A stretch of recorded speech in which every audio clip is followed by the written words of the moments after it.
ਸ੍ਰੀ ਰਾਗਨੀ ਦਾ ਨਾਂ ਹੈ। ਸ਼ਾਂਤ ਇੱਕ ਸ਼ਬਦ ਦੀ ਚਾਲ ਵੀ ਹੈ। ਸ਼ਾਂਤ ਦਾ ਅਰਥ ਜਸ ਵੀ ਹੁੰਦਾ ਹੈ। ਜਦੋਂ ਖੁਸ਼ੀ ਹੋਵੇ ਉਦੋਂ ਇਹ ਸ਼ਬਦ ਜਿਹੜੇ ਨੇ ਇਹ ਗਾਏ ਜਾਂਦੇ ਨੇ। ਸ਼ਾਂਤ ਨਾਮ ਆਨੰਦ ਦਾ, ਖੁਸ਼ੀ ਦਾ ਵੀ ਇਹ ਮਨ ਖੁਸ਼ ਹੋਵੇ, ਮਨ ਵਿੱਚ ਸੱਚੇ ਸਤਿਗੁਰ ਦੀਆਂ ਰਹਿਮਤਾਂ ਹੋਣ। ਸ਼ਾਂਤ ਨਾਮ ਜਸ ਦਾ ਵੀ ਕਿਸੇ ਦਾ ਵਡਿਆਈ ਜਸ ਕਰਨਾ ਹੋਵੇ। ਜਿਵੇਂ ਪੁਰਾਤਨ ਸਮੇਂ ਦੇ ਡੋਮ ਹੁੰਦੇ ਸਨ, ਉਹ ਜਦੋਂ ਕਿਸੇ ਦੇ ਘਰੇ ਗੁਰੂ ਵੱਲੋਂ ਪੁੱਤਰ ਦੀ ਦਾਤ ਬਖਸ਼ਿਸ਼ ਕੀਤੀ ਜਾਂਦੀ ਜਾਂ ਹੋਰ ਕੋਈ ਖੁਸ਼ੀ ਦਾ ਮਾਹੌਲ ਹੁੰਦਾ ਤੇ ਫਿਰ ਉਹਨਾਂ ਦੇ ਘਰਾਂ ਦੇ ਵਿੱਚ ਆਣ ਕੇ ਇਹ ਡੂਮ ਜਿਹੜੇ ਸਨ ਇਹ ਸ਼ਾਂਤ ਗਾਇਆ ਕਰਦੇ ਸਨ। ਪਾਵਨ ਸ਼ਬਦ ਧੰਨ ਗੁਰੂ ਰਾਮਦਾਸ ਜੀ ਦਾ ਬਖਸ਼ਿਸ਼ ਕੀਤਾ ਹੋਇਆ ਇੱਕ ਤਾਲਾ ਸ਼ਬਦ ਹੈ। ਘਰ ਪਹਿਲਾ, ਇਹ ਤਾਲ ਘਰ ਨੇ ਜਿਹੜੇ ਇਹਨਾਂ ਦਾ ਜਿਹੜਾ ਗਿਆਨ ਹੈ ਇਹ ਰਾਗੀ ਸਿੰਘਾਂ ਨੂੰ ਜ਼ਿਆਦਾ ਹੁੰਦਾ ਹੈ। 68 ਤਾਲ ਮੰਨੇ ਗਏ ਨੇ, ਭਾਵ 68 ਘਰ ਮੰਨੇ ਗਏ ਨੇ ਗਾਇਨ ਕਰਨ ਦੇ। ਧੰਨ ਗੁਰਬਾਣੀ 17 ਘਰਾਂ ਦੇ ਵਿੱਚ ਗਾਈ ਗਈ ਹੈ, ਇਸ ਤੋਂ ਅੱਗੇ ਨਹੀਂ। ਉਹ ਵੀ ਧੰਨ ਗੁਰੂ ਅਰਜਨ ਦੇਵ ਜੀ ਦੇ ਸ਼ਬਦ ਆਉਂਦੇ ਨੇ 17ਵੇਂ ਘਰ ਦੇ ਵਿੱਚ, 16ਵੇਂ 'ਚ, 15ਵੇਂ 'ਚ। ਸੋ ਇਹ ਪਾਵਨ ਸ਼ਬਦ ਧੰਨ ਗੁਰੂ ਰਾਮਦਾਸ ਮਹਾਰਾਜ ਜੀ ਦਾ ਬਖਸ਼ਿਸ਼ ਕੀਤਾ ਸੁਰ ਤਾਲ ਦੇ ਪਹਿਲੇ ਘਰ ਦੇ ਅੰਦਰ ਗਾਇਨ ਕਰਨ ਦਾ ਹੁਕਮ ਹੈ। ਵਸਤੂ ਨਿਰਦੇਸ਼ਕ ਮੰਗਲਾ ਚਰਨ, ਉਸ ਪ੍ਰਭੂ ਪਰਮਾਤਮਾ ਦੇ ਅੱਗੇ ਅਰਦਾਸ ਬੇਨਤੀ ਜੋਦੜੀ ਵੀ ਜੋ ਇਹ ਪਾਵਨ ਸ਼ਬਦ ਧੰਨ ਗੁਰੂ ਰਾਮਦਾਸ ਜੀ ਦਾ ਹੈ। ਇਹ ਸ਼ਬਦ ਦਾ ਜੋ ਗਿਆਨ ਹੈ ਉਹ ਸਾਡੇ ਅੰਦਰ ਪ੍ਰਵੇਸ਼ ਕਰ ਜਾਵੇ, ਸਾਨੂੰ ਗਿਆਨ ਦੀ ਦਾਤ ਪ੍ਰਾਪਤ ਹੋਵੇ। ਇੱਕ ਓੰਕਾਰ ਅਦੁੱਤੀ ਬ੍ਰਹਮ ਓੰਕਾਰ ਜੋ ਸਰਬ ਕਾ ਪ੍ਰਕਾਸ਼ਕ ਹੈ, ਸਾਰਿਆਂ ਨੂੰ ਪ੍ਰਕਾਸ਼ ਕਰਨ ਵਾਲਾ ਹੈ। ਸਤ ਸਰੂਪ ਹੈ, ਚੇਤਨ ਸਰੂਪ ਹੈ ਤੇ ਆਨੰਦ ਸਰੂਪ ਹੈ। ਇਹ ਤਿੰਨ ਗੁਣ ਨੇ ਜਿਹੜੇ ਉਸ ਪਰਮਾਤਮਾ ਦੇ ਵਿੱਚ ਨੇ, ਸਤ, ਚਿਤ, ਆਨੰਦ। ਸਤ ਦਾ ਅਰਥ ਸਦੀਵੀ ਇੱਕ ਅਵਸਥਾ ਦੇ ਵਿੱਚ ਰਹਿਣ ਵਾਲਾ, ਨਿਰੰਤਰ ਇੱਕ ਰਸ ਦੇ ਵਿੱਚ ਰਹਿਣ ਵਾਲਾ। ਅਸੀਂ ਇੱਕ ਰਸ ਦੇ ਵਿੱਚ ਨਹੀਂ ਰਹਿੰਦੇ, ਇਹਨੂੰ ਇਸ ਤਰ੍ਹਾਂ ਸਮਝ ਲਓ।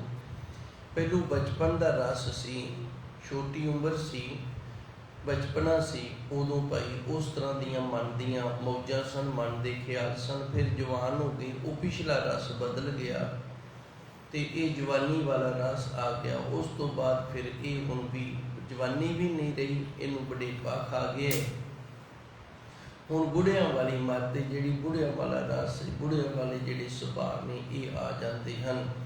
ਅਸੀਂ ਇੱਕ ਰਸ ਨਹੀਂ, ਉਹ ਪ੍ਰਭੂ ਸਦਾ ਇੱਕ ਰਸ ਦੇ ਵਿੱਚ ਰਹਿੰਦਾ, ਨਾ ਬੱਚਾ ਹੈ ਨਾ ਬੁੱਢਾ ਹੈ, ਸਦਾ ਨਵ ਤਨ ਨਵੇਂ ਨਰੋਏ, ਭਾਵ ਇੱਕ ਰਸ ਦੇ ਵਿੱਚ ਨਿਰੰਤਰ ਰਹਿਣ ਵਾਲਾ ਹੈ।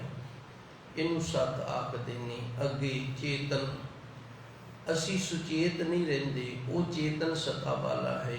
ਅਸੀਂ ਅਚੇਤ ਹੋ ਜਾਂਦੇ ਹਾਂ, ਸੌਂ ਜਾਂਦੇ ਹਾਂ, ਅਚੇਤ ਹੋ ਜਾਂਦੇ ਹਾਂ, ਵੈਸੇ ਵੀ ਭੁਲੱਕੜਾ ਭੁੱਲ ਜਾਂਦੇ, ਉਹ ਭੁੱਲਦਾ ਨਹੀਂ। ਜਿਹੜਾ ਭੁੱਲੇ ਨਾ ਉਹਨੂੰ ਅਚੇਤ ਆਖਿਆ ਜਾਂਦਾ। ਇਸ ਤਰ੍ਹਾਂ ਸੌਖੇ ਤਰੀਕੇ ਨਾਲ ਸਮਝ ਲਓ।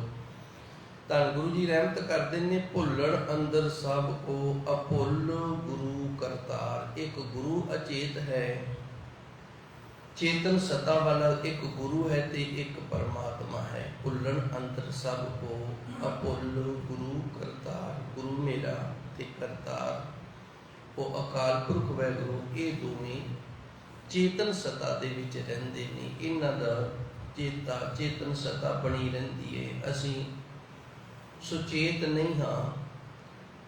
ਆਨੰਦ, ਖੁਸ਼ੀ, ਉਹ ਖੁਸ਼ੀ ਜਿਹੜੀ ਸਦੀਵੀ ਬਣੀ ਰਵੇ ਉਹਨੂੰ ਆਨੰਦ ਆਖੇ। ਕਈ ਵਾਰੀ ਸਾਡੇ ਘਰੇ ਕੋਈ ਨਵੀਂ ਮਸ਼ੀਨਰੀ ਆ ਗਈ, ਅਸੀਂ ਖੁਸ਼ ਹੋ ਗਏ ਹਾਂ। ਜਿਵੇਂ ਜਿਵੇਂ ਮਸ਼ੀਨਰੀ ਪੁਰਾਣੀ ਹੁੰਦੀ ਜਾਂਦੀ ਹੈ ਨਾ, ਉਵੇਂ ਉਵੇਂ ਫਿਰ ਖੁਸ਼ੀ ਵੀ ਪੁਰਾਣੀ ਹੁੰਦੀ ਜਾਂਦੀ ਹੈ। ਇਹ ਉਹ ਖੁਸ਼ੀ ਹੈ, ਉਹ ਆਨੰਦ ਹੈ ਜਿਹੜਾ ਕਦੇ ਪੁਰਾਣਾ ਨਹੀਂ ਹੁੰਦਾ। ਇਹਨੂੰ ਕਹਿੰਦੇ ਨੇ ਸਤ, ਚਿਤ, ਆਨੰਦ। ਇਹ ਤਿੰਨ ਗੁਣ ਉਸ ਪਰਮਾਤਮਾ ਦੇ ਨੇ ਤੇ ਦੋ ਗੁਣ ਹੋਰ ਨੇ, ਰੂਪ ਤੇ ਨਾਮ।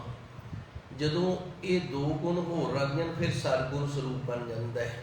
ਰੂਪ ਤੇ ਨਾਮ, ਜਿਵੇਂ ਧੰਨ ਗੁਰੂ ਨਾਨਕ ਦੇਵ ਜੀ ਸੋਹਣਾ ਸਰੀਰ ਲੈ ਕੇ ਆਏ ਸਨ, ਰੂਪ ਸੀ ਤੇ ਨਾਮ ਸੀ ਤਾਂ ਨਾਨਕ ਨਿਰੰਕਾਰ, ਇਹ ਸਰਗੁਣ ਸਰੂਪ ਬਣ ਗਏ। ਪੰਜ ਗੁਣ ਹੋ ਜਾਣ ਤੇ ਸਰਗੁਣ ਸਰੂਪ ਹੈ। ਜਦੋਂ ਰੂਪ ਤੇ ਨਾਮ, ਇਹ ਦੋ ਗੁਣ ਜਿਹੜੇ ਨੇ ਇਹਨਾਂ ਦਾ ਨਿਪਟਾਰਾ ਹੋ ਜਾਵੇ, ਫਿਰ ਸਤ ਚਿਤ ਆਨੰਦ, ਫਿਰ ਨਿਰਗੁਣ ਸਰੂਪ ਬਣ ਜਾਂਦਾ ਹੈ, ਜਿੰਦਾ ਨਾ ਕੋ ਰੂਪ ਨਾ ਨਾਮ। ਜਿਹਨੂੰ ਜਾਪ ਸਾਹਿਬ ਦੇ ਅੰਦਰ 10ਵੇਂ ਪਾਤਸ਼ਾਹ ਨੇ ਆਖਿਆ, ਚੱਕਰ ਚੇਹਨ ਅਰ ਬਰਨ ਜਾਤ ਨਾਹਿਨ ਜਿਹੇ, ਰੂਪ ਰੰਗ ਆਰੇਖ ਭੇ ਕੋ ਕਹਿ ਨਾ ਸਕਤ, ਕਿ ਉਹਦਾ ਨਿਰੰਕਾਰ ਰੂਪ ਹੈ। ਕੀ ਕਵਾਂਗੇ ਉਹ ਨਿਰੰਕਾਰ, ਜਿੰਦਾ ਕੋਈ ਆਕਾਰ ਹੀ ਨਹੀਂ, ਰੂਪ ਹੀ ਨਹੀਂ, ਨਾਮ ਹੀ ਨਹੀਂ। ਤੇ ਸਰਗੁਣ ਹੈ ਜਦੋਂ, ਉਦੋਂ 5 ਗੁਣਾਂ ਦੇ ਨਾਲ ਇਹ ਸਰਗੁਣ ਸਰੂਪ ਬਣਦਾ ਹੈ। ਇੱਕ ਓੰਕਾਰ, ਇੱਕ ਅਦੁੱਤੀ ਬ੍ਰਹਮ ਓੰਕਾਰ, ਸਰਬ ਕਾ ਪ੍ਰਕਾਸ਼ਕ, ਸਤ ਚਿਤ ਆਨੰਦ, ਗੁਰ ਪ੍ਰਸਾਦ। ਗੁਰੂ ਦੀ ਰਹਿਮਤ ਕਿਰਪਾ ਦੇ ਨਾਲ ਉਸ ਨਿਰਗੁਣ ਸਰੂਪ ਅਕਾਲ ਪੁਰਖ ਵਾਹਿਗੁਰੂ ਦੀ ਪ੍ਰਾਪਤੀ ਹੁੰਦੀ ਹੈ ਜੀ। ਹਰ ਜੀਓ ਕਿਰਪਾ ਕਰੇ, ਤਾ ਨਾਮ ਧਿਆਈਏ ਜੀਓ। ਪਾਵਨ ਸ਼ਬਦ ਦੇ ਅੰਦਰ ਧੰਨ ਗੁਰੂ ਰਾਮਦਾਸ ਜੀ ਨੇ ਉਸ ਅਕਾਲ ਪੁਰਖ ਵਾਹਿਗੁਰੂ ਦੇ ਅੱਗੇ ਅਰਦਾਸ ਬੇਨਤੀ ਜੋਦੜੀ ਹੈ ਕਿ ਤੇਰੀ ਕਿਰਪਾ ਤੋਂ ਬਿਨਾ ਕੁਝ ਵੀ ਨਹੀਂ ਹੁੰਦਾ, ਤੇਰੀ ਰਹਿਮਤ ਤੋਂ ਬਿਨਾ ਕੁਝ ਵੀ ਨਹੀਂ ਹੁੰਦਾ। ਜੇ ਆਪਾਂ ਥੋੜਾ ਡੰਗਾਈ ਦੇ ਨਾਲ ਚੱਲੀਏ ਤੇ ਉਸ ਪਰਮਾਤਮਾ ਦੀ ਕਿਰਪਾ ਤੋਂ ਬਿਨਾ ਸਾਨੂੰ ਰੋਜੀ ਰੋਟੀ ਦਾ ਸਾਧਨ ਵੀ ਨਹੀਂ ਮਿਲਦਾ।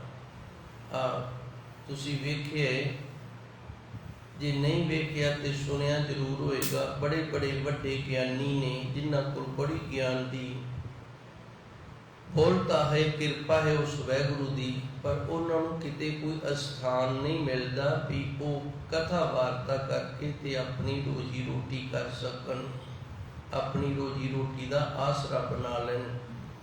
ਇਸੇ ਤਰ੍ਹਾਂ ਬੜੇ ਬੜੇ ਪੜ੍ਹੇ ਲਿਖੇ ਤੁਰੇ ਫਿਰਦੇ ਨੇ, ਉਹਨਾਂ ਨੂੰ ਨੌਕਰੀ ਨਹੀਂ ਮਿਲ ਰਹੀ। ਤੇ ਕਈ ਵਾਰੀ ਕੋਈ ਥੋੜਾ ਜਿਹਾ ਪੜ੍ਹਿਆ ਹੁੰਦਾ ਤੇ ਉਹਨੂੰ ਕੋਈ ਨਾ ਕੋਈ ਆਸਰਾ ਮਿਲ ਜਾਂਦਾ ਹੈ। ਧੰਨ ਗੁਰੂ ਮਹਾਰਾਜ ਜੀ ਨੇ ਜਾਪ ਸਾਹਿਬ ਦੇ ਅੰਦਰ ਇਸ ਦਾ ਨਿਰਣਾ ਇਸ ਤਰ੍ਹਾਂ ਕੀਤਾ ਹੈ, ਰਾਜਨ हे ਮੇਰੇ ਅਕਾਲ ਪੁਰਖ ਵਾਹਿਗੁਰੂ, ਤੂੰ ਰਾਜਾ ਹੈ, ਰੋਜੀ ਦਹੰਦ ਤੇ ਰੋਜੀ ਦੇਣ ਵਾਲਾ ਹੈ। ਰੋਜੀ ਦਹੰਦ, ਸਾਰਿਆਂ ਨੂੰ ਰੋਜੀ ਦੇਣ ਵਾਲਾ ਹੈ, ਕਿਸੇ ਨੂੰ ਕਿਸੇ ਤਰੀਕੇ ਨਾਲ ਦੇ ਰਿਹਾ, ਕਿਸੇ ਨੂੰ ਕਿਸੇ ਤਰੀਕੇ ਨਾਲ ਦੇ ਰਿਹਾ। ਇਹ ਉਹਦੀ ਕਿਰਪਾ ਹੁੰਦੀ ਹੈ ਤੇ ਫਿਰ ਹੀ ਰੋਜੀ ਰੋਟੀ ਮਿਲਦੀ ਹੈ। ਸੋ ਧੰਨ ਗੁਰੂ ਜੀ ਰਹਿਮਤ ਕਰਦੇ ਨੇ, ਜਿਹੜਾ ਨਾਮ ਜਪਣਾ ਹੈ ਵੀ ਉਹਦੀ ਕਿਰਪਾ ਹੈ। ਜਿਵੇਂ ਰੋਜੀ ਰੋਟੀ ਉਹਦੀ ਕਿਰਪਾ ਹੈ, ਤੰਦਰੁਸਤੀ ਉਹਦੀ ਕਿਰਪਾ ਹੈ, ਦੁੱਖ ਵੀ ਉਹਦੀ ਕਿਰਪਾ ਹੈ। ਇਹ ਭੇ ਦਾਤ ਤੇਰੀ ਦਾਤਾਰ, हे ਮੇਰੇ ਦਾਤੇ, ਇਹ ਵੀ ਤੇਰੀ ਦਾਤ ਹੀ ਹੈ। ਇਹ ਸਾਰੀਆਂ ਦਾਤਾਂ ਉਸ ਵਾਹਿਗੁਰੂ ਪਰਮਾਤਮਾ ਦੀਆਂ ਨੇ, ਸੱਚੇ ਸਤਿਗੁਰ ਦੀਆਂ ਨੇ। ਹਰ ਜੀਓ ਕਿਰਪਾ ਕਰੇ, हे ਹਰੀ ਅਕਾਲ ਪੁਰਖ ਵਾਹਿਗੁਰੂ, ਜੇ ਤੂੰ ਕਿਰਪਾ ਕਰੇਗਾ ਤਾਂ ਨਾਮ ਧਿਆਈਏ ਜਿਉ, ਫਿਰ ਤੇਰਾ ਨਾਮ ਸਿਮਰਿਆ ਜਾਣਾ। ਤੇਰੀ ਕਿਰਪਾ ਤੋਂ ਬਿਨਾ, ਤੇਰੀ ਰਹਿਮਤ ਤੋਂ ਬਿਨਾ, ਤੇਰੀ ਬਖਸ਼ਿਸ਼ ਤੋਂ ਬਿਨਾ ਜਿੱਥੇ ਕੁਝ ਹੋਰ ਵੀ ਨਹੀਂ ਹੁੰਦਾ ਨਾ, ਤੇ ਉੱਥੇ ਨਾਮ ਵੀ ਤੇਰਾ, ਤੇਰੀ ਰਹਿਮਤ, ਤੇਰੀ ਬਖਸ਼ਿਸ਼, ਤੇਰੀ ਕਿਰਪਾ ਦੇ ਨਾਲ ਹੀ ਜਪਿਆ ਜਾਂਦਾ ਹੈ ਜੀ। ਸਤਿਗੁਰ ਮਿਲੈ ਸੁਭਾਏ, ਸਹਿਜ ਗੁਣ ਗਾਈਐ ਜੀਓ। ਅੱਗੇ ਗੁਰੂ ਮਹਾਰਾਜ ਜੀ ਰਹਿਮਤ ਕਰਦੇ ਨੇ, ਸੱਚੇ ਸਤਿਗੁਰੂ, ਸਤ ਸਰੂਪ ਗੁਰੂ ਦੀ ਪ੍ਰਾਪਤੀ ਹੋ ਜਾਵੇ, ਸਤ ਸਰੂਪ ਗੁਰੂ ਸਾਨੂੰ ਮਿਲ ਜਾਵੇ। ਸੋ ਭਾਏ ਭਾਗਾਂ ਦੇ ਨਾਲ ਸ੍ਰੇਸ਼ਟ ਭਾਗ ਹੋਣ ਸਾਡੇ, ਸਾਡੇ ਭਾਗ ਚੰਗੇ ਹੋਣ ਤੇ ਚੰਗਾ ਗੁਰੂ ਸਾਨੂੰ ਮਿਲ ਜਾਵੇ, ਸੱਚਾ ਸਤਿਗੁਰੂ ਸਾਨੂੰ ਮਿਲ ਜਾਵੇ। ਸਹਿਜ ਗੁਣ, ਫਿਰ ਸਹਿਜ ਸਹਿਜ ਉਸ ਪ੍ਰਭੂ ਪਰਮਾਤਮਾ ਦੇ ਗੁਣ ਨੇ ਨਾ ਜਿਹੜੇ, ਇਹ ਅਸੀਂ ਗਾਇਨ ਕਰੀਏ ਜਾਂ ਗਾਈਏ ਜੀਓ, ਅਸੀਂ ਗਾਉਂਦੇ ਰਹੀਏ। हे ਮੇਰੇ ਅਕਾਲ ਪੁਰਖ ਵਾਹਿਗੁਰੂ ਜੀਓ।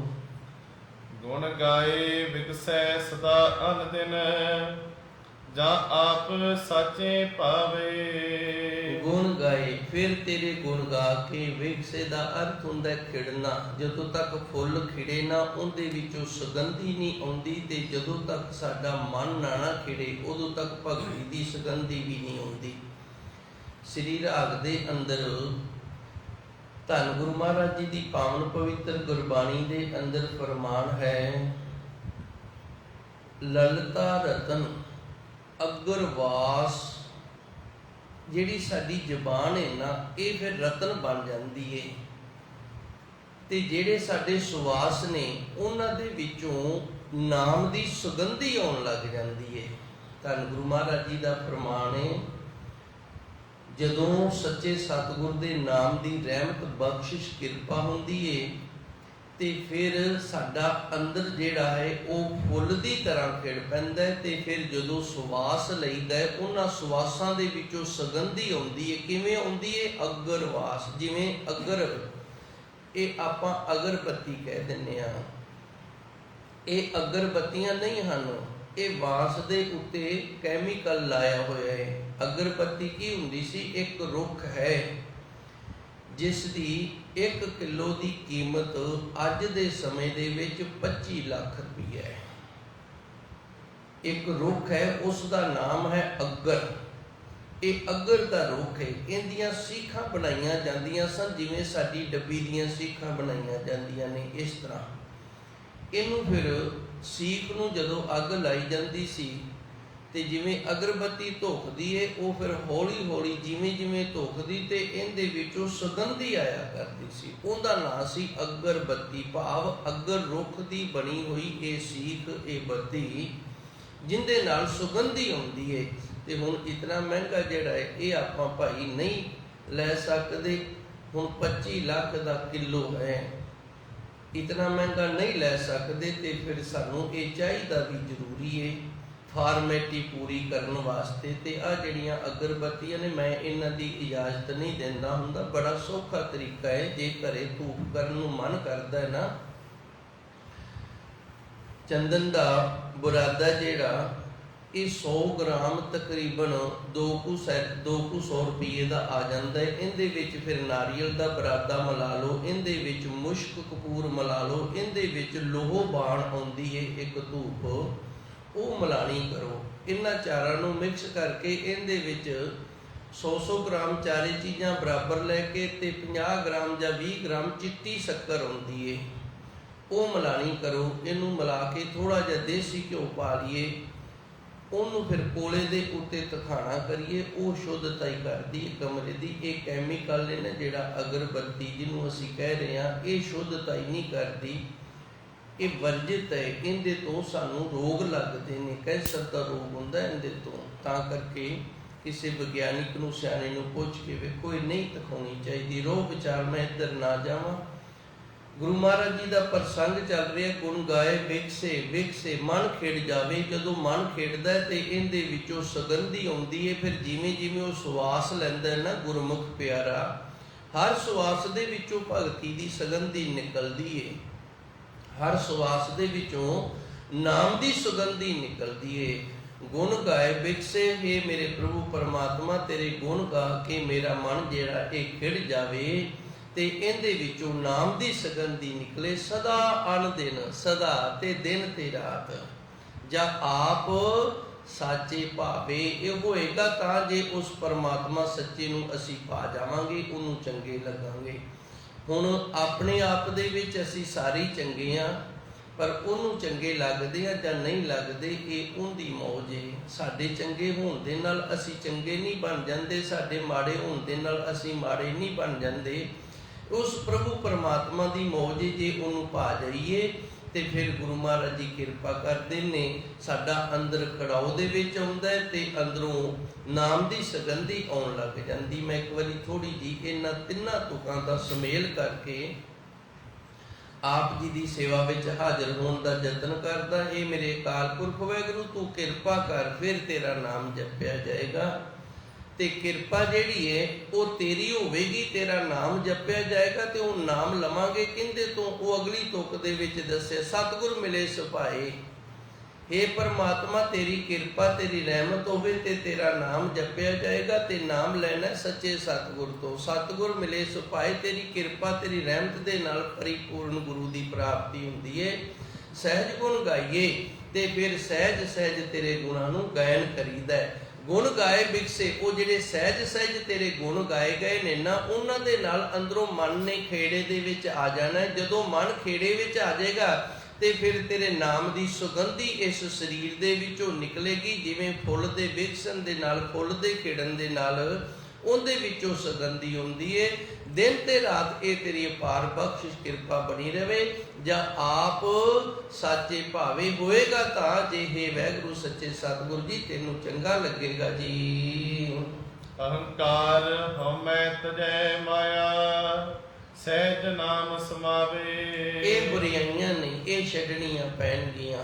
ਜਿੱਥੇ ਕੋਈ ਚੰਗਾ ਸਿਆਣਾ ਵੈਦ ਹਕੀਮ ਜਾਂ ਡਾਕਟਰ ਦਵਾਈ ਦਿੰਦਾ ਨਾ, ਉਹ ਕੁਝ ਨਾਲ ਪਰਹੇਜ਼ ਵੀ ਦੱਸਦਾ ਹੈ। ਵੀ ਜੇ ਤੂੰ ਖੱਟਾ ਮਿੱਠਾ ਖਾਣੋਂ ਨਾ ਹਟਿਆ ਤੇ ਦਵਾਈ ਨੇ ਤੈਨੂੰ ਅਸਰ ਨਹੀਂ ਕਰਨਾ। ਹੰਕਾਰ ਹਰ ਜੀਓ ਹੰਕਾਰ ਨਾ ਭਾਵਈ, ਵੇਦ ਕੂਕ ਸੁਣਾਵੇ। ਉਸ ਪਰਮਾਤਮਾ ਨੂੰ ਇੱਕ ਹੀ ਗੱਲ ਨਹੀਂ ਚੰਗੀ ਲੱਗਦੀ, ਕਿਹੜੀ? ਹੰਕਾਰ ਨਹੀਂ ਚੰਗਾ ਲੱਗਦਾ। ਉਸ ਵਾਹਿਗੁਰੂ ਨੂੰ ਹੰਗਤਾ ਜਿਹੜੀ ਇਹ ਚੰਗੀ ਨਹੀਂ ਲੱਗਦੀ, ਹੰਕਾਰ ਨਹੀਂ ਚੰਗਾ ਲੱਗਦਾ। ਕਿਸੇ ਪ੍ਰਕਾਰ ਦਾ ਵੀ ਹੋ ਸਕਦਾ, ਬੂਟਾ ਇੱਕੇ ਫਲ ਇਹਨੂੰ ਬੜੇ ਲੱਗਦੇ ਨੇ, ਜਾਂ ਇਸ ਤਰ੍ਹਾਂ ਕਹਿ ਲਓ ਬੀਜ ਇੱਕੇ ਤੇ ਇਹਦੇ ਤੋਂ ਬੂਟੇ ਅੱਗੇ ਕਈ ਪ੍ਰਕਾਰ ਦੇ ਬਣ ਜਾਂਦੇ ਨੇ। ਇਹ ਵਿਦਿਆ ਦਾ ਵੀ ਹੰਕਾਰ ਹੈ, ਕਥਾ ਕਰਨ ਦਾ ਵੀ ਕਈ ਵਾਰੀ ਮਨ ਦੇ ਵਿੱਚ ਹੰਕਾਰ ਆ ਜਾਂਦਾ ਵੀ ਮੇਰੇ ਵਰਗੀ ਕਿਹੜਾ ਕੋਈ ਕਰ ਸਕਦਾ। ਬਾਣੀ ਪੜ੍ਹਨ ਦਾ ਵੀ ਕਈ ਵਾਰੀ ਹੰਕਾਰ ਆ ਜਾਂਦਾ ਵੀ ਮੈਂ ਬੜੀ ਸ਼ੁੱਧ ਪੜ੍ਹਦਾ। ਸੇਵਾ ਦਾ ਵੀ ਹੰਕਾਰ ਆ ਜਾਂਦਾ ਜੀ, ਹੁਣ ਮੈਂ ਰੁਕਣਾ ਨਹੀਂ। ਸੇਵਾ ਕਰਨ ਦਾ ਵੀ ਹੰਕਾਰ ਆ ਜਾਂਦਾ ਏ ਵੀ ਮੇਰੇ ਵਰਗੀ ਸੇਵਾ, ਮੈਨੂੰ ਇੰਨੇ ਸਾਲ ਹੋ ਗਏ ਨੇ ਸੇਵਾ ਕਰਦਿਆਂ ਨੂੰ। ਇੱਕ ਗੁਰਮੁਖ ਪਿਆਰਾ ਇੱਥੇ ਰਹਿੰਦਾ ਸੀ, ਹੁਣ ਚਲਾ ਗਿਆ ਇੱਕ ਦਿਨ। ਉਹ ਵੀ ਬੜਾ ਹੰਕਾਰ 'ਚ ਕਹਿੰਦਾ ਬਾਬਾ ਜੀ ਮੈਨੂੰ ਨਾ 32 ਸਾਲ ਹੋ ਗਏ ਨੇ ਸੇਵਾ ਕਰਦਿਆਂ ਨੂੰ ਤੇ ਮੇਰੇ ਤੋਂ ਨਾ ਰਿਹਾ ਗਿਆ। ਮੈਂ ਕਿਹਾ ਫਿਰ 32 ਸਾਲਾਂ ਦੇ ਵਿੱਚ ਤੈਨੂੰ ਜਪਜੀ ਸਾਹਿਬ ਕੰਠ ਹੋਇਆ, ਮੂਲ ਮੰਤਰ ਦਾ ਅਭਿਆਸ ਕਰਦਾ। ਕਹਿੰਦਾ ਉਹ ਤਾਂ ਮੈਨੂੰ ਟਾਈਮ ਹੀ ਨਹੀਂ ਲੱਗਦਾ। ਤੇ ਫਿਰ ਮੈਂ ਕਿਹਾ ਬਾਣੀ ਮਹਾਰਾਜ ਨੇ ਸਾਨੂੰ ਸੇਵਾ ਤਾਂ ਦਿੱਤੀ ਵੀ ਅਸੀਂ ਬਾਣੀ ਦੇ ਲੜ ਲੱਗੀਏ। ਸੇਵਾ ਉਹ ਸਾਧਨ ਏ ਜਿਹੜੇ ਸਾਧਨ ਦੇ ਨਾਲ ਅਸੀਂ ਬਾਣੀ ਦੇ ਨਾਲ ਜੁੜ ਸਕਦੇ ਹਾਂ। ਤੇ ਜੇ ਬਾਣੀ ਦੇ ਨਾਲ ਨਹੀਂ ਜੁੜਿਆ ਤੇ ਸਾਧਨ ਇਕੱਲਾ ਕੀ ਕਰੇਗਾ? ਪੈਲੀ ਵਾਹੀ ਗਿਆ, ਤਿਆਰ ਹੋ ਗਈ ਹੈ, ਬੀਜ ਤਾਂ ਬੀਜਿਆ ਨਹੀਂ। ਸੇਵਾ ਤਾਂ ਜ਼ਮੀਨ ਨੂੰ ਸੁੱਧ ਕਰਨ ਦੀ ਤਰ੍ਹਾਂ ਹੈ ਨਾ। ਸੇਵਾ ਜਿਹੜੀ, ਸੇਵਾ ਤੋਂ ਭਾਗ ਲੱਗਦੇ ਨੇ, ਲੇਕਿਨ ਸਿਮਰਨ ਜ਼ਰੂਰੀ ਹੈ, ਬਾਣੀ ਜ਼ਰੂਰੀ ਹੈ। ਇਕੱਲੀ ਸੇਵਾ ਦੇ ਨਾਲ ਨਹੀਂ। ਹਰ ਇੱਕ ਗੁਰਮੁਖ ਪਿਆਰਾ ਜਿਹੜਾ ਅਧਿਆਤਮਕ ਦੀ ਦੁਨੀਆ ਦੇ ਵਿੱਚ ਜਿਉਣ ਕਰਦਾ ਹੈ, ਉਹਦੇ ਦੋ ਪਰ ਨੇ। ਜਿਵੇਂ ਪੰਛੀ ਦੇ ਦੋ ਖੰਭ ਹੁੰਦੇ ਨੇ, ਉਹ ਦੋਵੇਂ ਖੰਭ ਜੇ ਬਰਾਬਰ ਚੱਲਣਗੇ ਤੇ ਆਕਾਸ਼ ਦੇ ਵਿੱਚ ਉਡਾਰੀਆਂ ਮਾਰੇਗਾ। ਜੇ ਇੱਕ ਖੰਭ ਮਾਰੀ ਜਾਵੇ ਤੇ ਦੂਜਾ ਮਾਰੇ ਨਾ ਤੇ ਫਿਰ ਉਹ ਡਿੱਗ ਪਵੇਗਾ, ਉੱਡੇਗਾ ਨਹੀਂ। ਇਸੇ ਤਰ੍ਹਾਂ ਸੇਵਾ ਤੇ ਸਿਮਰਨ ਇਹ ਗੁਰਸਿੱਖਾਂ ਦੇ ਦੋ ਪਰ ਨੇ। ਜਿੰਨੀ ਸੇਵਾ ਕਰਨੀ ਹੈ ਉਨਾ ਹੀ ਨਾਲ ਸਿਮਰਨ ਕਰਨਾ ਹੈ। ਸੇਵਾ ਕਰਦਿਆਂ ਵੀ ਵਾਹਿਗੁਰੂ ਵਾਹਿਗੁਰੂ ਕਰੀ ਜਾਂਦੇ ਨੇ ਗੁਰਮੁਖ ਪਿਆਰੇ। ਕਾਰ ਸੇਵਾ ਵਾਲਿਆਂ ਦਾ ਰੂਲ ਬਣਾਇਆ ਹੋਇਆ ਸੀ ਵੀ ਸੇਵਾ ਕਰਦਿਆਂ ਗੱਲਾਂ ਨਹੀਂ ਕਰਨੀਆਂ, ਨਾਲ ਜਾਪ ਕਰਨਾ ਹੈ, ਸਤਿਨਾਮ ਵਾਹਿਗੁਰੂ ਦਾ ਸਿਮਰਨ ਕਰਨਾ ਹੈ। ਸੋ ਹੰਕਾਰ ਇਸ ਤਰ੍ਹਾਂ, ਹੰਕਾਰ ਇੱਕ ਪ੍ਰਕਾਰ ਦਾ ਨਹੀਂ। ਬੀਜ ਇੱਕੇ, ਬੂਟੇ ਕਈ ਖੜੇ ਹੋ ਜਾਂਦੇ ਨੇ। ਹਉਮੈ, ਹਉਮੈ ਦਾ ਅਰਥ ਹੁੰਦਾ ਹਉ ਮੈਂ, ਜਿਹੜੀ ਉਹ ਚੀਜ਼ ਦਿਸਦੀ ਹੈ ਨਾ ਉਹ ਵੀ ਮੇਰੀ ਹੋ ਜਾਵੇ, ਮੈਂ ਖਰੀਦ ਲਵਾਂ। ਹਉ ਮੈਂ, ਜਿਹੜੀ ਉਹ ਦਿਸਦੀ ਉਹ ਵੀ ਮੈਂ ਖਰੀਦ ਲਵਾਂ, ਉਹ ਵੀ ਮੇਰੀ ਹੋ ਜਾਵੇ, ਇਹਨੂੰ ਆਖਿਆ ਜਾਂਦਾ ਹਉਮੈ। ਉਹ ਵੀ ਮੇਰਾ ਹੋ ਜਾਵੇ, ਉਹ ਵੀ ਮੇਰਾ ਬਣ ਜਾਵੇ। ਤਾਂ ਜੇ ਇਹਨਾਂ ਨੂੰ ਛੱਡਣਾ ਕਰੇ, ਮਾਇਆ ਸਹਿਜ ਨਾਮ ਸਮਾਵੇ। ਮਾਇਆ ਤੇ ਜਾ ਕੇ ਰੁਕਣਾ ਆਪਾਂ। ਅਹੰਕਾਰ ਹਉਮੈ ਤਜੇ ਮਾਇਆ, ਇਹ ਮਾਇਆ ਨੂੰ ਵੀ ਛੱਡਣਾ ਕਰੇ। ਮਾਇਆ ਜਿਹੜੀ ਹੈ ਇਸ ਨੂੰ ਕਿਵੇਂ ਛੱਡਣਾ ਹੈ? ਇਹਦਾ ਛੱਡਣਾ ਕੀ ਹੈ? ਮਾਇਆ ਤੋਂ ਬਿਨਾ ਕੁਝ ਵੀ ਨਹੀਂ ਹੁੰਦਾ। ਮਾਇਆ ਜਿਹੜੀ, ਇਹਦੇ ਤੋਂ ਬਿਨਾ ਹੁੰਦਾ ਕੁਝ ਵੀ ਨਹੀਂ। ਅੱਜ ਜਿਹੜੇ ਮੇਰੇ ਵਸਤਰ ਪਾਏ ਨੇ ਇਹ ਵੀ ਮਾਇਆ ਹੈ। ਜਿਹੜਾ ਮੈਂ ਇਸ਼ਨਾਨ ਕਰਕੇ ਆਇਆ ਟੂਟੀ ਦੇ ਥੱਲੇ ਉਹ ਵੀ ਮਾਇਆ ਹੈ। ਤੇ ਜਿਹੜੀ ਪੋਥੀ ਤੋਂ ਮੈਂ ਕਥਾ ਵਿਚਾਰ ਕੇ ਆਇਆ ਉਹ ਵੀ ਮਾਇਆ ਹੈ। ਮਾਇਆ ਦਾ ਇੱਕ ਰੂਪ ਥੋੜੀ ਹੈ, ਇਹ ਸਾਰੀ ਮਾਇਆ। ਜਿਹੜੀ ਚੀਜ਼ ਪੈਸੇ ਤੋਂ ਮਿਲਦੀ ਉਹ ਮਾਇਆ ਹੈ। ਜਿਹੜੀ ਚੀਜ਼ ਮਾਇਆ ਤੋਂ ਪ੍ਰਾਪਤ ਹੁੰਦੀ ਉਹ ਮਾਇਆ ਦੇ ਰੂਪ ਹੈ। ਸਿਰਫ ਉਹਨੂੰ ਉਲਟਿਆ ਗਿਆ ਹੈ, ਬਦਲਿਆ ਗਿਆ ਹੈ। ਜਿਵੇਂ ਅਸੀਂ ਸੁਨਿਆਰੇ ਕੋਲ ਜਾਂਦੇ ਹਾਂ, ਪੈਸੇ ਦੇ ਕੇ ਸੋਨਾ ਲੈ ਲਿਆ ਤੇ ਉਹ ਸੋਨਾ ਵੀ ਮਾਇਆ ਹੈ, ਸੋਨਾ ਦੇ ਕੇ ਪੈਸੇ ਲੈ ਲਾਂਗੇ। ਇਹ ਮਾਇਆ ਜਿਹੜੀ ਹੈ ਉਹਦੇ ਵੱਲੋਂ ਗੁਰੂ ਜੀ ਨੇ ਸਾਨੂੰ ਵਰਜਿਆ, ਜਿੱਥੇ ਬੇਈਮਾਨੀ, ਚੋਰੀ, ਠੱਗੀ ਇਹ ਚੀਜ਼ਾਂ ਆ ਜਾਣ, ਉਹ ਮਾਇਆ ਜਿਹੜੀ ਹੈ ਉਹਨੂੰ ਵੀ ਛੱਡਣਾ ਹੈ। ਭਾਵ ਬੇਈਮਾਨੀ ਦੀ ਮਾਇਆ ਨੂੰ ਛੱਡਣਾ, 10 ਨੌਆਂ ਦੀ ਕਿਰਤ ਕਮਾਈ ਦੇ ਨਾਲ ਜੁੜਨਾ ਹੈ। ਹੰਕਾਰ ਹਉਮੈ ਤਜੇ ਮਾਇਆ, ਇਹ ਬੁਰਾਈਆਂ ਨੇ, ਇਹਨਾਂ ਤਿੰਨਾਂ ਨੂੰ ਛੱਡਣਾ ਕਰੇ। ਸਹਿਜ ਨਾਮ ਸਮਾਵੇ, ਤੇ ਫਿਰ ਨਾਮ ਹੈ ਨਾ ਜਿਹੜਾ ਇਹ ਸਹਿਜ ਦੇ ਨਾਲ, ਭਾਵ ਸੁਖੈਨ ਤਰੀਕੇ ਦੇ ਨਾਲ, ਸੌਖੇ ਤਰੀਕੇ ਦੇ ਨਾਲ। ਇਹ ਨਹੀਂ ਵੀ ਜਲ ਧਾਰਾ ਕਰਨੀ ਪਏਗੀ, ਜਾਂ ਧੂਣੀਆਂ ਤਪਾਉਣੀਆਂ ਪੈਣਗੀਆਂ, ਜਾਂ ਭੁੱਖੇ ਰਹਿਣਾ ਪਏਗਾ, ਜਾਂ ਕੋਈ ਹੋਰ ਸਰੀਰ ਨੂੰ ਕਸ਼ਟ ਦੇਣ ਵਾਲੀਆਂ ਗੱਲਾਂ ਕਰਨਗੀਆਂ। ਇਹ ਨਹੀਂ ਕਰਨੀਆਂ ਪੈਂਦੀਆਂ। ਫਿਰ ਗੁਰੂ ਜੀ ਦੀ ਰਹਿਮਤ ਹੋ ਜਾਏਗੀ। ਸਹਿਜ ਦੇ ਨਾਲ, ਬੜੇ ਸੁਖੈਨ ਤਰੀਕੇ ਦੇ ਨਾਲ ਨਾਮ ਸਮਾ ਜਾਵੇਗਾ ਜੀ। ਆਪ ਕਰਤਾ ਕਰੇ ਸੋਈ, ਆਪ ਦੇਤਾ ਪਾਈਏ। ਅੱਜ ਅੰਮ੍ਰਿਤ ਵੇਲੇ ਜਿਵੇਂ ਰਾਗੀ ਸਿੰਘਾਂ ਨੇ ਸ਼ਬਦ ਲਾਇਆ ਸੀ ਨਾ ਭਗਤ ਕਬੀਰ ਜੀ ਦਾ, ਕਬੀਰ ਜੀ ਨੇ ਆਖਿਆ ਪਰਮਾਤਮਾ ਨੂੰ, ਮੈਂ ਵੀ ਕੁਝ ਨਹੀਂ ਕੀਤਾ ਤੇ ਮੇਰੇ ਤੋਂ ਹੁੰਦਾ ਵੀ ਕੁਝ ਨਹੀਂ। ਜੋ ਕਿਛ ਕੀਆ ਸੋ ਹਰ ਕੀਆ। ਹੈ ਮੇਰੇ ਵਾਹਿਗੁਰੂ, ਜੋ ਕੀਤਾ ਤੂੰ ਹੀ ਕੀਤਾ ਹੈ। ਤੇ ਪਤਾ ਨਹੀਂ ਕਿਉਂ ਲੋਕੀ ਕਬੀਰ ਕਬੀਰ ਹੀ ਆਖੀ ਜਾਂਦੇ ਨੇ, ਮੈਨੂੰ ਸਮਝ ਹੀ ਨਹੀਂ ਆਈ। ਮੈਂ ਵੀ ਕੁਝ ਨਹੀਂ ਕੀਤਾ ਤੇ ਮੇਰੇ ਸਰੀਰ ਤੋਂ ਵੀ ਕੁਝ ਨਹੀਂ ਹੋਇਆ, ਕੀਤਾ ਵੀ ਕੁਝ ਨਹੀਂ ਤੇ ਹੋਇਆ ਵੀ ਕੁਝ ਨਹੀਂ। ਕਿਉਂ? ਇੱਥੇ ਕਿਹੜਾ ਭੁੱਖੇ ਰਹੇ ਸਨ, ਇੱਥੇ ਕਿਹੜਾ ਧੂਣੀਆਂ ਤਪਾਈਆਂ ਸਨ। ਪਰ ਉਸ ਗੁਰੂ ਦੀ ਕਿਰਪਾ ਹੋ ਗਈ, ਆਪ ਕਰਤਾ ਕਰੇ ਸੋਈ। ਉਹਨੇ ਨਾਮ ਦੀ ਦਾਤ ਅੰਦਰ ਚਲਾ ਦਿੱਤੀ ਹੈ। ਇਹ ਕਰਨ ਵਾਲਾ, ਨਾਮ ਦੀ ਦਾਤ ਚਲਾਉਣ ਵਾਲਾ ਵੀ ਉਹੀ ਹੈ। ਆਪ ਕਰਤਾ ਕਰੇ, ਉਹ ਆਪ ਕਰਨ ਵਾਲਾ ਤੇ ਕਰ ਰਿਹਾ ਹੈ ਉਹੀ। ਆਪ ਦੇ ਤਾਂ ਪਾਈਏ। ਜਦੋਂ ਆਪ ਇਸ ਤਰ੍ਹਾਂ ਦੀਆਂ ਵਡਿਆਈਆਂ ਉਹ ਬਖਸ਼ਿਸ਼ ਕਰਦਾ ਹੈ ਨਾ, ਤੇ ਫਿਰ ਭਾਈ ਪ੍ਰਾਪਤ ਹੁੰਦੀਆਂ ਹਨ ਜੀ। ਹਰ ਜੀਉ ਕਿਰਪਾ ਕਰੇ ਤਾ ਨਾਮ ਧਿਆਈਐ ਜੀਉ। ਇਹ ਮੇਰੇ ਹਰੀ ਅਕਾਲ ਪੁਰਖ ਵਾਹਿਗੁਰੂ ਜੀ, ਜੇ ਤੇਰੀ ਰਹਿਮਤ ਹੋ ਜਾਵੇ, ਜੇ ਤੇਰੀ ਕਿਰਪਾ ਹੋ ਜਾਵੇ, ਤੇ ਫਿਰ ਤੇਰਾ ਨਾਮ ਜਪਿਆ ਜਾਂਦਾ ਹੈ ਜੀ। ਅੰਦਰ ਸਾਚਾ ਨੇਹੋ ਪੂਰੇ ਸਤਿਗੁਰੈ ਜੀਉ। ਦੂਜੀ ਪੌੜੀ ਦੇ ਵਿੱਚ ਸੱਚੇ ਸਤਿਗੁਰ ਦਾ ਪਿਆਰ ਏ, ਇਹ ਵਰਣਨ ਕੀਤਾ ਹੈ। ਧੰਨ ਗੁਰੂ ਰਾਮਦਾਸ ਜੀ ਕਿਰਪਾ ਕਰਦੇ ਨੇ, ਜਿਨ੍ਹਾਂ ਦੇ ਅੰਦਰ ਸੱਚੇ ਸਤਿਗੁਰ ਦਾ ਪਿਆਰ ਹੁੰਦਾ ਏ। ਅੰਦਰ ਸਾਚਾ ਨੇਹੋ, ਜਿਨ੍ਹਾਂ ਦੇ ਅੰਦਰ ਨੇਹੋ ਹੋ ਗਿਆ, ਪ੍ਰੇਮ ਹੋ ਗਿਆ ਸੱਚੇ ਦਾ, ਪੂਰੇ ਸਤਿਗੁਰੇ, ਪੂਰੇ ਪਰਿਪੂਰਨ ਸੱਚੇ ਸਤਿਗੁਰ ਦਾ ਜੀ। ਹਾਂ ਤਿਸ ਸੇਵੇ ਦਿਨ ਰਾਤ ਮੈਂ ਕਦੇ ਨਾ ਵਿਸਰੈ ਜੀਉ। ਤੇ ਉਸ ਪਰਮਾਤਮਾ ਨੂੰ, ਸੱਚੇ ਸਤਿਗੁਰ ਨੂੰ ਮੈਂ ਦਿਨ ਤੇ ਰਾਤ ਸਿਮਰਦਾ ਰਵਾਂ, ਕਦੇ ਵਿਸਰਨਾ ਨਾ ਹੋਵੇ। ਉਸ ਅਕਾਲ ਪੁਰਖ ਵਾਹਿਗੁਰੂ ਦੇ ਅੱਗੇ ਅਰਦਾਸ ਸੇ ਜੋਦੜੀਏ ਕਿ ਜੋ ਮੇਰੇ ਅੰਦਰ ਹੈ, ਮੇਰੇ ਪਰਮਾਤਮਾ ਹੈ, ਮੇਰੇ ਸੱਚੇ ਸਤਿਗੁਰ ਜੀ, ਤੇਰਾ ਜੋ ਸਾਡੇ ਅੰਦਰ ਪਿਆਰ ਬਣ ਗਿਆ ਨਾ, ਇਹ ਪਿਆਰ ਸਦੀਵੀ ਬਣਿਆ ਰਵੇ। ਹੋ ਤੇ ਸੇਵੀ ਦਿਨ ਰਾਤ, ਇਸ ਪਿਆਰ ਦੇ ਵਿੱਚ ਹੀ ਮੈਂ ਦਿਨ ਤੇ ਰਾਤ ਤੇਰਾ ਸਿਮਰਨ ਕਰਦਾ ਰਵਾਂ, ਤੇ ਮੈਨੂੰ ਕਦੇ ਵੀ ਤੇਰਾ ਨਾਮ ਨਾ ਵਿਸਰੇ ਜੀਓ।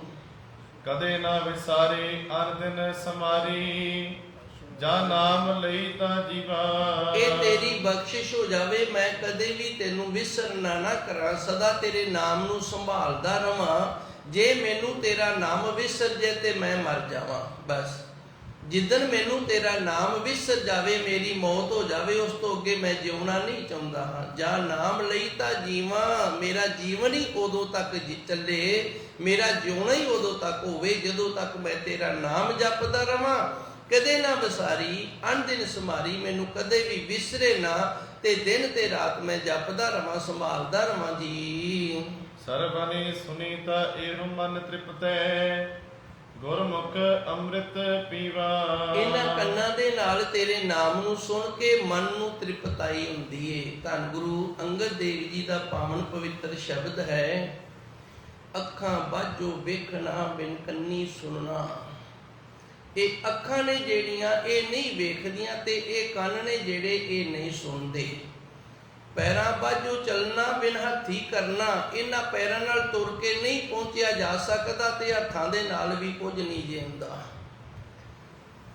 ਜੀਭਾ ਬਾਝੋ ਬੋਲਣਾ, ਉਹ ਜੀਵਤ ਮਰਨਾ, ਇਸ ਤਰ੍ਹਾਂ ਦਾ ਇਹ ਜਿਉਣਾ ਮਰਨਾ ਹੈ ਕਿ ਜ਼ਬਾਨ ਤੋਂ ਬਿਨਾਂ ਵੀ, ਜ਼ਬਾਨ ਤੋਂ ਨਹੀਂ ਬੋਲਿਆ ਜਾ ਸਕਦਾ। ਇਹਨੂੰ ਅੰਦਰ ਸੁਰਤ ਦੇ ਨਾਲ ਸਿਮਰਨਾ, ਤੇ ਅੰਦਰ ਦੇ ਕੰਨਾਂ ਨੇ ਸੁਣਨਾ ਵੀ ਹੈ। ਜਦੋਂ ਅੰਦਰ ਸੁਰਤ ਦੇ ਨਾਲ ਸਿਮਰਿਆ ਜਾਂਦਾ ਹੈ, ਤੇ ਸੁਰਤ ਵਾਲੇ ਕੰਨ ਨੇ ਜਦੋਂ ਉਹ ਸੁਣਦੇ ਨੇ, ਤੇ ਫਿਰ ਮਨ ਨੂੰ ਤ੍ਰਿਪਤਾਈ ਹੁੰਦੀ, ਕਿਉਂਕਿ ਉਹ ਸੁਰਤ ਜਿਹੜੀ ਹੈ ਉਹ ਮਨ ਦੇ ਕੰਨ ਨੇ, ਮਨ ਦੀ ਜ਼ਬਾਨ ਹੈ, ਮਨ ਦੀ ਰਸਨਾ, ਤੇ ਮਨ ਦੇ ਜਿਹੜੇ ਕੰਨ ਨੇ ਨਾ, ਉਹਨਾਂ ਨੇ ਸੁਣਨਾ ਤੇ ਉਹਨਾਂ ਨੇ ਜਪਣਾ। ਕਿਉਂਕਿ ਦਾਸ ਨੇ ਅੱਗੇ ਵੀ ਕਈ ਵਾਰੀ ਬੇਨਤੀ ਕੀਤੀ ਹੈ, ਪ੍ਰਭੂ ਪ੍ਰਾਪਤੀ ਹੈ ਨਾ ਜਿਹੜੀ, ਇਹ ਸਰੀਰ ਦਾ ਵਿਸ਼ਾ ਨਹੀਂ, ਇਹ ਜਿਹੜਾ ਸਬਜੈਕਟ ਹੈ ਇਹ ਕੇਵਲ ਤੇ ਕੇਵਲ ਮਨ ਦਾ ਹੀ ਹੈ।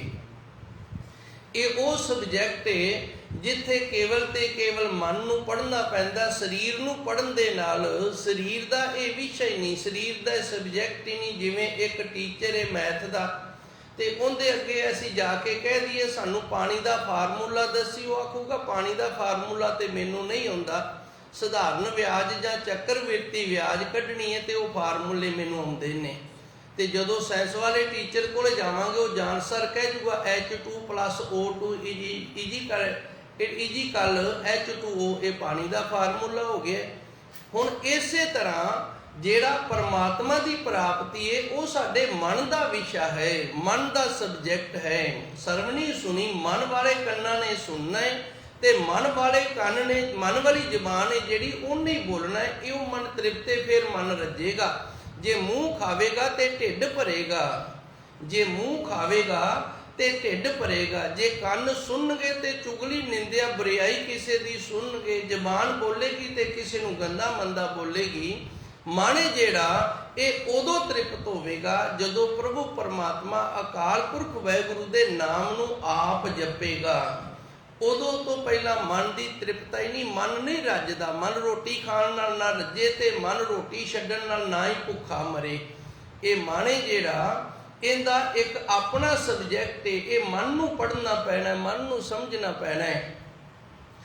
ਸਰਵਣੀ ਸੁਣੀ ਤਾਂ ਇਹੋ ਮਨ ਤ੍ਰਿਪਤੇ। ਜੇ ਮਨ ਦੇ ਕੰਨਾਂ ਦੇ ਨਾਲ ਅਸੀਂ ਉਸ ਪਰਮਾਤਮਾ ਦੇ ਨਾਮ ਨੂੰ ਸੁਣਾਂਗੇ, ਮਨ ਅੰਦਰੋਂ ਤ੍ਰਿਪਤ ਹੋਏਗਾ। ਗੁਰਮੁਖ ਅੰਮ੍ਰਿਤ ਪੀਵਾਂ, ਤੇ ਇਹ ਅੰਮ੍ਰਿਤ ਜਿਹੜਾ ਨਾਮ ਰਸ ਹੈ ਇਹ ਗੁਰਮੁਖਤਾਈ ਦੇ ਨਾਲ ਪੀਤਾ ਜਾਂਦਾ ਹੈ ਜੀ।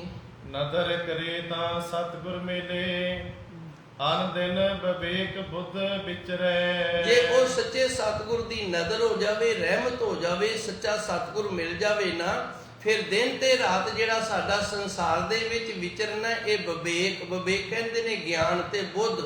ਸਾਡੀ ਬੁੱਧੀ ਹੈ ਜਿਹੜੀ ਇਹ ਫਿਰ ਗਿਆਨਵਾਨ ਹੋ ਕੇ ਵਿਚਰੇਗੀ। ਸਾਡੀ ਬੁੱਧੀ ਦਾ ਜਿਹੜਾ ਸੰਸਾਰ ਦੇ ਅੰਦਰ ਵਿਚਰਨਾ ਹੈ, ਲੋਕਾਂ ਦੇ ਨਾਲ ਜੋ ਵਿਹਾਰ ਕਰਨਾ, ਇਹਨੂੰ ਵਿਚਰੇ ਕਹਿੰਦੇ ਨੇ। ਵਿਚਰਨਾ, ਦੁਨੀਆ ਦੇ ਵਿੱਚ ਵਰਤਾਓ ਰੱਖਣਾ, ਦੁਨੀਆ ਦੇ ਵਿੱਚ ਵਰਤਾਰਾ ਰੱਖਣਾ। ਵਿਵੇਕ ਬੁੱਧ ਇਹ ਫਿਰ ਗਿਆਨ ਵਾਲੀ ਬੁੱਧੀ ਵਾਲਾ ਹੋ ਜਾਏਗਾ। ਹੁਣ ਗਿਆਨ ਵਾਲੀ ਬੁੱਧੀ ਵਾਲਾ ਕਿਵੇਂ ਹੈ? ਸੱਚ ਬੋਲਾਂਗੇ, ਸੱਚ ਦੇ ਧਾਰਨੀ ਹੋਵਾਂਗੇ, ਸੱਚ ਦੀ ਕਮਾਈ ਕਰਾਂਗੇ, ਸੱਚੀ ਗੱਲ ਅਗਲੇ ਨੂੰ ਆਖਾਂਗੇ, ਝੂਠ ਨੂੰ ਛੱਡ ਦਿਆਂਗੇ। ਇਹ ਗਿਆਨ ਵਾਲੀ ਬੁੱਧੀ ਹੈ। ਨਦਰ ਕਰੇ ਤਾਂ ਸਤਿਗੁਰੂ ਮਿਲੇ। ਜੇ ਪਰਿਪੂਰਨ ਪਰਮਾਤਮਾ ਦੀ ਰਹਿਮਤ ਕਿਰਪਾ ਹੋ ਜਾਵੇ ਤੇ ਪੂਰਾ ਸੱਚਾ ਸਤਿਗੁਰ ਮਿਲ ਜਾਂਦਾ ਹੈ। ਅਣਦਿਨ ਵਿਵੇਕ ਬੁੱਧ ਵਿਚਰੇ, ਫਿਰ ਦਿਨ ਤੇ ਰਾਤ ਗਿਆਨ ਵਾਲੀ ਬੁੱਧੀ ਦੇ ਨਾਲ ਸੰਸਾਰ ਦੇ ਵਿੱਚ ਵਰਤਾਓ ਕਰਦਾ ਹੈ ਜੀ। ਅੰਦਰ ਸਾਚਾ ਨੇ ਹੋ ਪੂਰੇ ਸਤਿਗੁਰੈ। ਤੇ ਜਿਨ੍ਹਾਂ ਦੇ ਅੰਦਰ ਸੱਚਾ ਨਹੀਂ ਹੋਏ, ਪਰਿਪੂਰਨ ਸੱਚੇ ਸਤਿਗੁਰ ਦਾ, ਉਹਨਾਂ ਨੂੰ ਗਿਆਨ ਵਾਲੀ ਬੁੱਧੀ ਮਿਲਦੀ ਹੈ ਜੀ। ਸਤ ਸੰਗਤ ਮਿਲੈ ਵਡ ਭਾਗ, ਤਾਂ ਹਰ ਰਸ ਆਵੇ ਜਿਉ।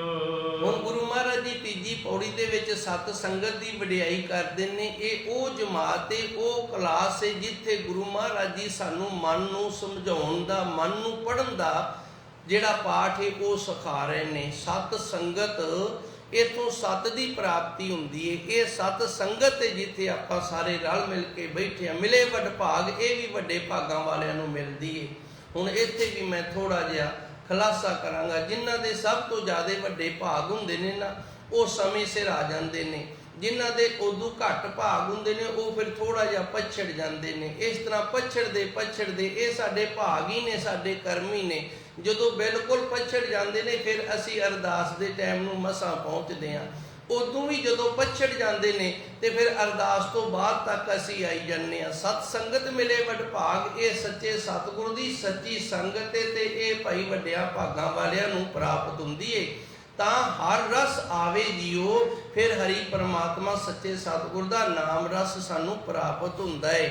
ਸਾਡਾ ਖੇਤ ਹੈ, ਅਸੀਂ ਖੇਤ ਨੂੰ ਸੰਭਾਲਦੇ ਹਾਂ। ਜਿਹੜਾ ਗੁਰਮੁਖ ਪਿਆਰਾ ਸਵੇਰੇ ਚਾਹ ਪੀ ਕੇ ਘਰੋਂ ਆਪਣਾ ਸੰਦ ਸੈੜਾ ਲੈ ਕੇ ਖੇਤ ਪਹੁੰਚ ਜਾਂਦਾ ਹੈ ਨਾ, ਉਹਦੀ ਕਣਕ ਜਿਹੜੀ ਜਾਂ ਝੋਨਾ ਹੈ ਜਿਹੜਾ, ਫਿਰ ਦੂਜਿਆਂ ਦੇ ਨਾਲੋਂ 2-4 ਮਣ ਵੱਧ ਹੀ ਨਿਕਲਦਾ ਹੈ। ਤੇ ਜਿਹੜਾ ਚਾਹ ਪੀ ਕੇ ਫਿਰ ਪੈ ਜਾਂਦਾ ਹੈ, ਚਲੋ ਪ੍ਰਸ਼ਾਦਾ ਛਕ ਕੇ ਜਾ ਬਣਾਂਗੇ, ਫਿਰ ਪ੍ਰਸ਼ਾਦਾ ਛਕ ਕੇ ਫਿਰ ਪੈ ਗਿਆ, ਚਲ ਕੋਈ ਨਹੀਂ ਦੁਪਹਿਰੇ ਜਾਂ ਗੇੜਾ ਮਾਰਾਂਗੇ। ਤੇ ਫਿਰ ਬਈ 12 ਵਜੇ ਨੂੰ ਕੋਈ ਅਵਾਰਾ ਪਸ਼ੂ ਅੱਧੀ ਕੋ ਖਾ ਜਾਂਦਾ ਹੈ, ਜਾਂ ਕੋਈ ਹੋਰ ਘਾਹ ਪੱਟਣ ਵਾਲੇ ਕੁਝ ਨੁਕਸਾਨ, ਜਾਂ ਹੋਰ ਅਣਕ ਪ੍ਰਕਾਰ ਦਾ, ਜਾਂ ਪਤਾ ਹੀ ਨਹੀਂ ਲੱਗਦਾ ਵੀ ਉੱਥੇ ਕੀ ਕਰਨਾ ਹੈ ਕੀ ਨਹੀਂ, ਸਮਾਂ ਥੋੜਾ ਹੁੰਦਾ ਹੈ। ਸਤ ਸੰਗਤ ਮਿਲੇ ਵਡ ਭਾਗ, ਇਹ ਸੱਚੇ ਸਤਿਗੁਰ ਦੀ ਸੱਚੀ ਸੰਗਤ ਹੈ। ਇਹ ਵੱਡੇ ਭਾਗਾਂ ਦੇ ਨਾਲ ਪ੍ਰਾਪਤ ਹੁੰਦੀ ਹੈ।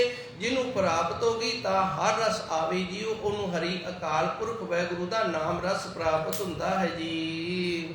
ਅਨ ਦਿਨ ਰਹਿ ਨਿਵਲਾਏ, ਤਾਂ ਸਹਿਜ ਸਮਾਵੇ ਜੀਓ। ਸਤ ਸੰਗਤ ਦੇ ਨਾਲ ਦਿਨ ਤੇ ਰਾਤ ਪ੍ਰੀਤ ਲਾ ਕੇ ਰੱਖੇ ਤੇ ਫਿਰ ਸਹਿਜ ਸੁਤੇ ਸਿੱਧ ਸੱਚੇ ਸਤਿਗੁਰ ਦਾ ਨਾਮ ਵੱਡੇ ਭਾਗ ਮੰਨਦੇ ਹਨ ਜੀ। ਸਹਿਜ ਸਮਾਵੈ ਤਾਂ ਹਰ ਮਨ ਭਾਵੈ, ਸਦਾ ਅਤੀਤ ਬੈਰਾਗੀ। ਹੁਣ ਇਹਦੀ ਇਹ ਨਿਸ਼ਾਨੀ ਹੈ, ਸਹਿਜ ਸਮਾਵੇ ਜਿੰਦੇ ਅੰਦਰ ਸੁਤੇ ਸਿੱਧ ਪ੍ਰਭੂ ਪਰਮਾਤਮਾ ਦਾ ਗਿਆਨ ਆ ਗਿਆ ਹੈ, ਤਾਂ ਹਰ ਮਨ ਭਾਵੇ ਉਹਨੂੰ ਵਾਹਿਗੁਰੂ ਵਾਹਿਗੁਰੂ ਕਰਨਾ ਚੰਗਾ ਲੱਗਦਾ ਹੈ। ਉਹ ਵੱਡੇ ਭਾਗਾਂ ਵਾਲਾ ਹੈ, ਉਹਨੂੰ ਵਾਹਿਗੁਰੂ ਜਪਣਾ ਚੰਗਾ ਲੱਗਦਾ ਹੈ। ਸਦਾ ਅਤੀਤ ਬੈਰਾਗੀ, ਅਤੀਤ ਕਹਿੰਦੇ ਨੇ ਤਿਆਗੀ ਨੂੰ, ਤੇ ਬੈਰਾਗੀ ਕਹਿੰਦੇ ਨੇ ਬਰਾਗ ਦੇ ਵਿੱਚ ਰਹਿਣ ਵਾਲਾ। ਇਹ ਤਿਆਗੀ ਹੈ ਤੇ ਇਹ ਬੈਰਾਗੀ ਹੈ। ਬੈਰਾਗੀ ਕਿਵੇਂ? ਇਹਦਾ ਅਰਥ ਹੁੰਦਾ ਉਦਾਸ, ਮਨ ਦਾ ਨਾ ਲੱਗਣਾ।